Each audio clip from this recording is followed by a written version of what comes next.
Welcome. Today we're going to be discussing one of the communities that you'll be serving in the Chicago area. It's Fuller Park. Fuller Park is the number 37 community, which is random number given to them, but nevertheless, the number 37 is the number that you'll see is recognized with it in Fuller Park. Fuller Park is known to be one of the more dangerous and impoverished communities within the city of Chicago. It is named for the park which is within it, and that park was named after Melvin Fuller. He was the Chief Justice of the Supreme Court between 1988 and 1910. He was also the South Park Commissioner for Chicago between 1982 and 1887. Fuller Park has a history. It's a 2-mile long stretch of the community bounded by the Dan Ryan Parkway on one edge of it. In the early 1800s, the Irish were one of the first people to come and settle in the Fuller Park area. Even then, it was a more impoverished and lower socioeconomic area, followed by the Germans. And then in the World War I, World War II, when the Slavic nations were involved, then they came and they became the majority during that time period. Again, it was a hardworking community, lower income. Most of the people worked at the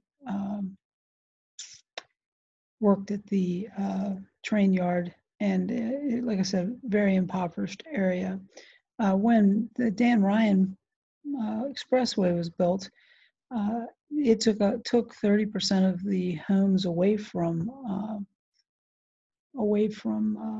Fuller Park, which actually wasn't necessarily considered to be a bad thing. At that point, it had become a mostly African American community, considered part of the Black Belt, which was within the Chicago area.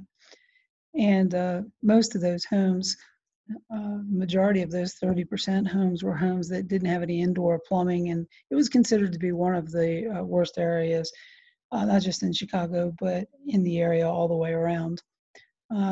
As the community grew and the parkway was built, it didn't seem to actually help the community all that much.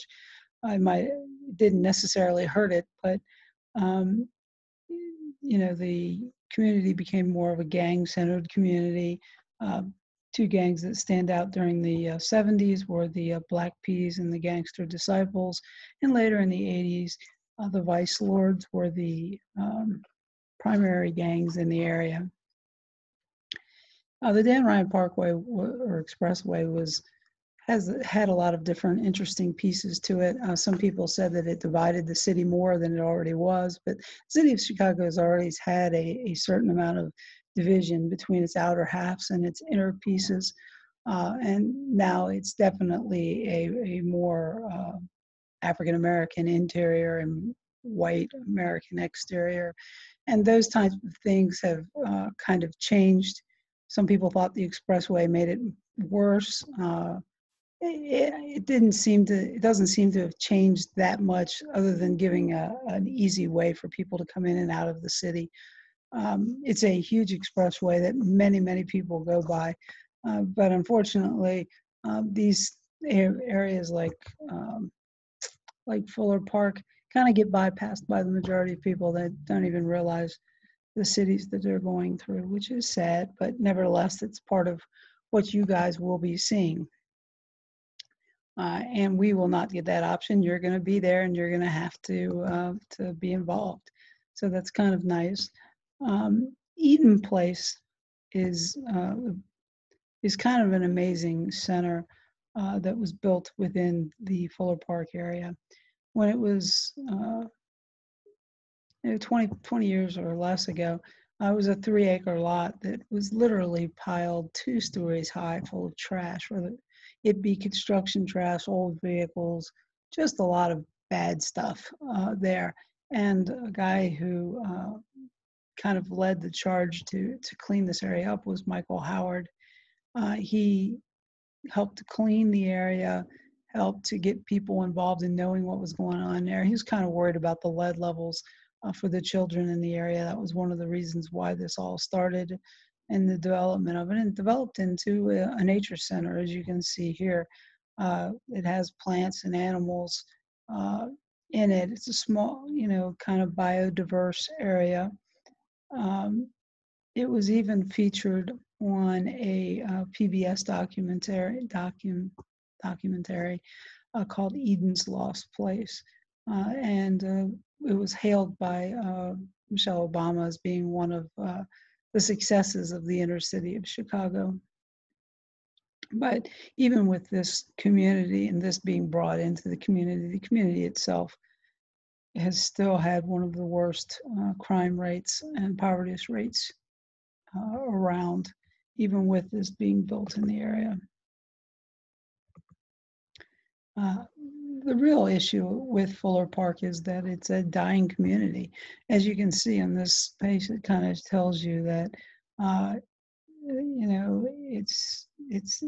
the community's dying. It's literally from the early 70s to 2010. You can see a huge amount of people have left this small area and gone out, gone away from it. And a lot of that has to do with the violence in the area. It's an extremely violent area. There is a fair amount of things around to do within the area, with the expressway right there. There's the University of Chicago Hospital, which is several miles away, and a lot of people that do work. It's a popular place for people to work that live in that area. But unfortunately, I think the crime rate is something that is driven down the population in the area and made it difficult for this area to really shine. We're going to talk a little bit about the demographics. Again, I've told you it hasn't really changed much since the 50s. It's the majority Black community. It does have a fairly healthy Latino/Hispanic group and a group of, small percentage of white people that live within the area. Something that's quite different about it is that it's a fairly larger number of 15 to 24-year-olds that live in the area, young males and females. So there's a fair amount of younger people in the area, unfortunately, that we tend to believe that has more to do with the gang population and the drug population and some of the other things than anything else. But it is interesting to see. I mean, there are still a fair amount, in at least one community area, where there's a retirement home or retirement village in the area, apartment complex. So let's talk about those crime statistics, because this is the crux of one of the problems with Fuller Park that we need to work with, and it's going to be very difficult to get. So let's take a look at the total. So you can see the total crime estimate, and this is a fairly recent one, 2019. Total crime per 100,000 people was 5,823. It's kind of an estimate. The city of Chicago has not quite half, probably 40% of that, in 3,926, but the national average is 2,489, and the Illinois average is even lower than that. So the Fuller Park crime level is at least twice that to maybe 3 times, 2.5 times that. That's just the crime rate itself. If you go look at the violent crime rate, this is something that you really see where it really jumps out at you. The violent crime rate within Fuller Park is 1,399 per 100,000 people. In the city of Chicago, it's 943. So this is approximately, 133% of that. But when you're talking about the national average, it's four times the national average. And this is something that needs to be worked on within the city or within Fuller Park itself. The property crime rate is, again, twice that same size. Again, another issue within it, and it's something that needs to be worked out.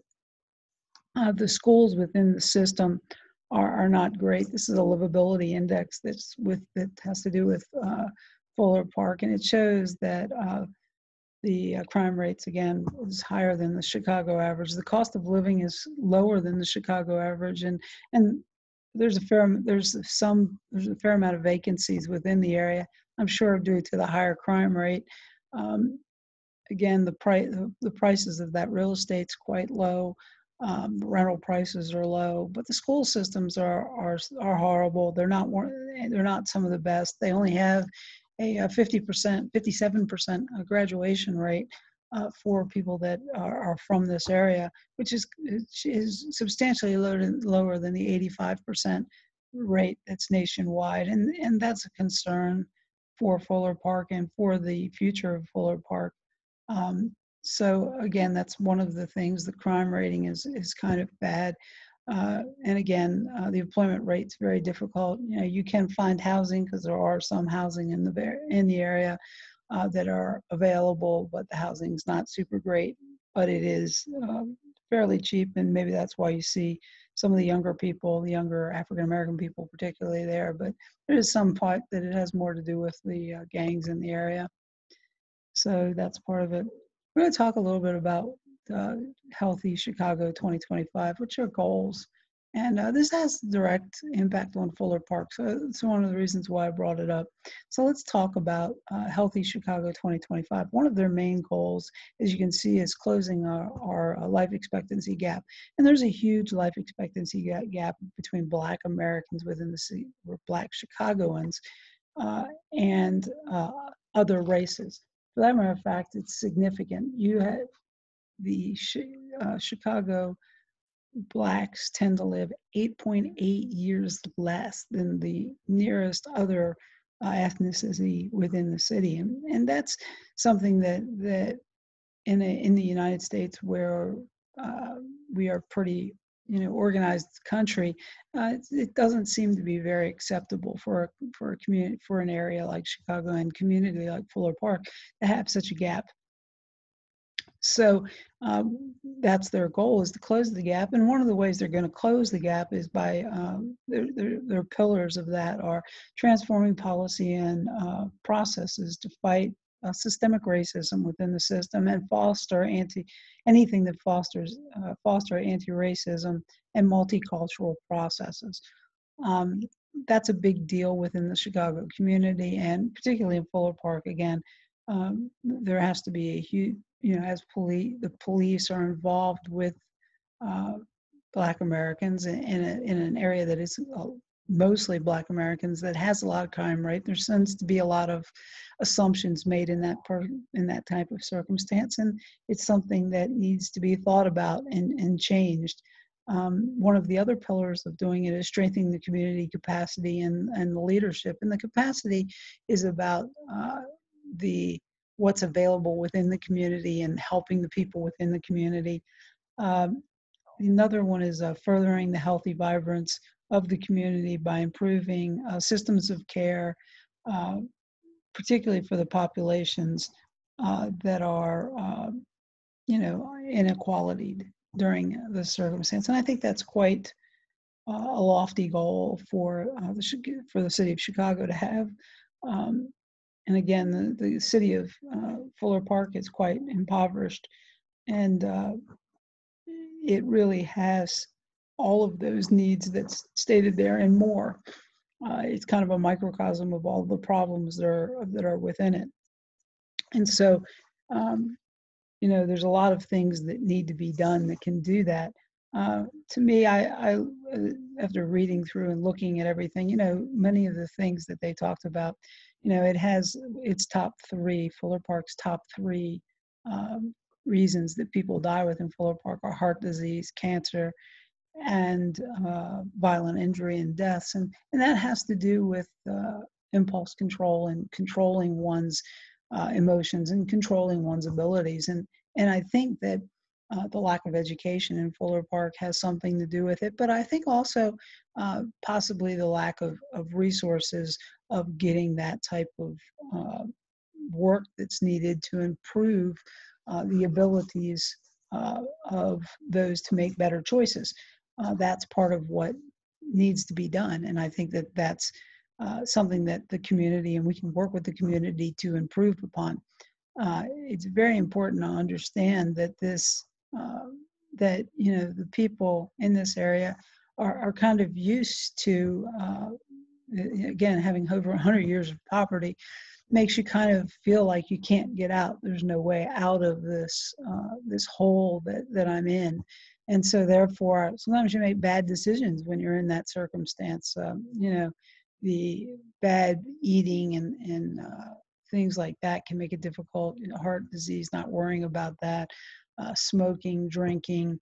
An interesting statistic within Fuller Park is that 53% of the population does binge drinking, and binge drinking is horrible for you.